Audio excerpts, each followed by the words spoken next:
Okay, let's unpack this. Elon Musk and Tesla, they're making some noise again. Yeah, big plans. A small fleet of robo-taxis hitting Austin this June. Right here in Austin. It sounds, well, incredibly ambitious, that timeline. It really does.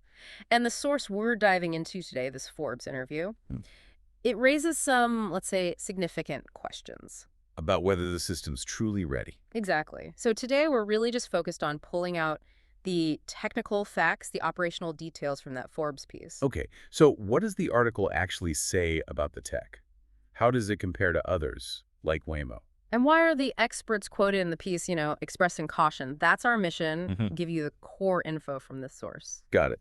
So point one from the source seems to be just the sheer scale of the jump Tesla's trying to make. Right. The article explains, Tesla's current systems, autopilot, FSD, they're kind of level 2-ish. Meaning you absolutely need a human driver paying attention, ready to grab the wheel. Always. Precisely. They aren't full self-driving yet because you have that human safety net. So the article highlights that jumping from that to a fully autonomous car, no driver, navigating somewhere busy like downtown Austin, with pedestrians, cyclists, all that unpredictability. Yeah. Well, the source frames that as a massive, maybe even unprecedented leap, not just a small step. And it mentions experts who are concerned. Yeah, cited experts saying there's basically no objective evidence. Tesla's tech is actually ready for that kind of complex driving environment just yet. Okay, so that leads into the sensor strategy, which the source really focuses on. It does. The Forbes piece says Tesla is banking only on cameras. Only cameras. How many? Specifically mentions 8 5-megapixel cameras. And apparently, Musk believes this gives them a huge cost advantage, makes the hardware cheaper. Cheaper. Okay. But how does that compare? Well, the article contrasts it directly with, say, Waymo. Waymo, according to the source, uses this whole suite of sensors. Like what? Expensive stuff like LiDAR, the laser sensors mapping everything in 3D, plus radar, audio sensors, multiple cameras, maybe even thermal. It's a whole different approach. And why is that difference so critical, according to the experts in the article? Well, it's about the type of data. LiDAR isn't just another camera. The article explains it can tell hard objects from soft ones, it sees in the dark, sees through fog better. And it creates a true 3D map, right? Understanding depth, density. Exactly. Things the source says cameras alone struggle with because fundamentally they capture 2D images no matter how clever the software is. So the argument is that Tesla's system might lack that critical understanding of the 3D world. The article uses an analogy, doesn't it? Something about iPhones. Yeah, it's quite striking. It says your smartphone probably has higher megapixel cameras, maybe 20, 40 megapixels than the ones Tesla is reportedly using. Which are 5 megapixels each times 8. Right. And, you wouldn't trust your phone to drive you safely through Austin traffic. Good point. So that lack of diverse sensors providing different kinds of data is flagged as a major concern in the piece. Definitely. By numerous experts cited. Okay, beyond sensors, what about the operational side? The article mentions remote help. It does. It touches on this idea that Tesla might lean heavily on remote operators, people who could potentially take control of the car if it gets stuck or something. Take control remotely. That's the possibility raised. And this is where experts cited in the source get nervous. Why? Lag. Exactly. Lag over cellular networks. Even a delay of a second or two could be disastrous in an emergency situation if someone's trying to steer remotely with a joystick, basically. So, direct remote control is seen as risky. Very risky, according to those experts. And how does Waymo handle this, according to the source? Again, a contrast. The article says Waymo does have remote assistance, but it's primarily for monitoring. So they can see what the car sees, maybe give it instructions. Yeah, like suggest a path around an obstacle.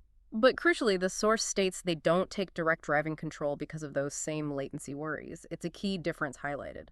Okay, let's shift to development and testing. The article talks about timelines. It does. It points out Waymo started way back in 2009. That's, 16 years of work? A long time. Very gradual rollout, too. Very gradual.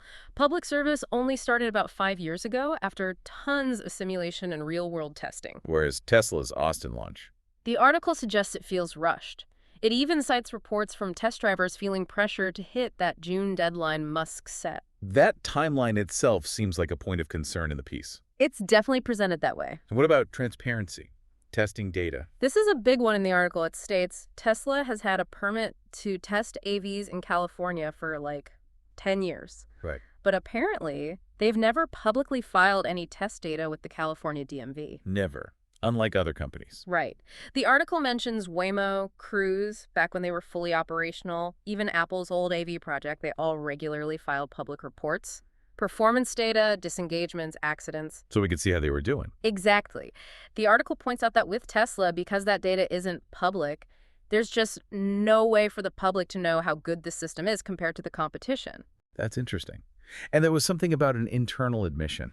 Yeah, quite remarkable. The piece highlights that the head of Tesla's own AV program apparently admitted recently in an interview cited that they're actually a couple of years lagging behind Waymo. Wow. That directly contradicts Musk's usual claims, right? As noted in the article, yes. It's a stark contrast to the narrative that Tesla is unbeatable in self-driving. And this links back to reporting, too. Waymo publishes peer-reviewed stuff. Correct. Waymo puts out peer-reviewed reports on safety and performance. Tesla does an annual safety report, but the article notes it isn't externally vetted. So researchers can't really check their math. According to researchers cited in the piece, no. There's no way to validate Tesla's claims with the data provided. This lack of public verifiable data is presented as a major concern for assessing how ready they really are. Okay, let's talk stakes and what this Austin launch might actually look like. Well, the article brings up Tesla's existing safety record with autopilot and FSD, calling it spotty. Referencing the fatalities and investigations. Yes, over a dozen known fatalities investigated globally, often tied to drivers getting too comfortable or the system failing. But the key difference here, pointed out in the piece, is that with a robo-taxi, the car is fully in charge.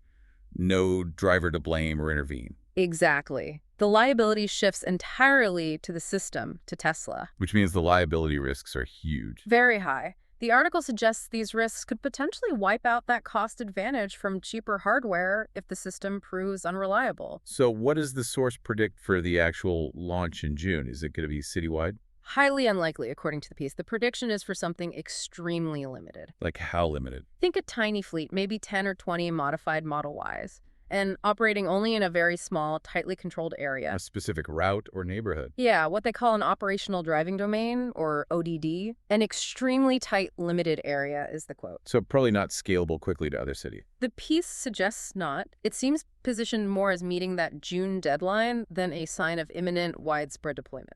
The article draws a parallel to the Vegas loop. It does, which, ended up being humans driving Teslas in tunnels.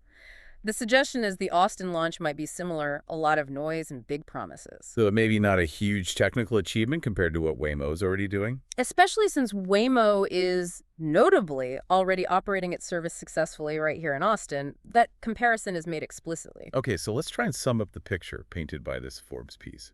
Tesla's June robo-taxi plan in Austin. Technically ambitious, definitely. But according to the source and the experts it quotes, there are real questions about readiness. Questions rooted in the camera-only sensor approach. The potential reliance on risky remote control. A timeline that feels rushed to some. And, maybe most critically, a significant lack of public data and transparency compared to others in the field. So what does this all mean for you if you're following autonomous tech? Well, the article suggests this launch might be driven more by a deadline than proven readiness. Likely very small scale at first. Right. Due to these technical choices that experts are flagging, and a development process that's just less open than we see elsewhere. Which brings us to a final thought. Given that contrast, the article highlights the difference in publishing validated data. How important is that public verifiable information when you're trying to judge if these new autonomous systems are actually safe and ready for our streets? It's definitely something to think about, right? How much weight do you put on company claims versus independently validated performance? A critical question as this technology keeps rolling out.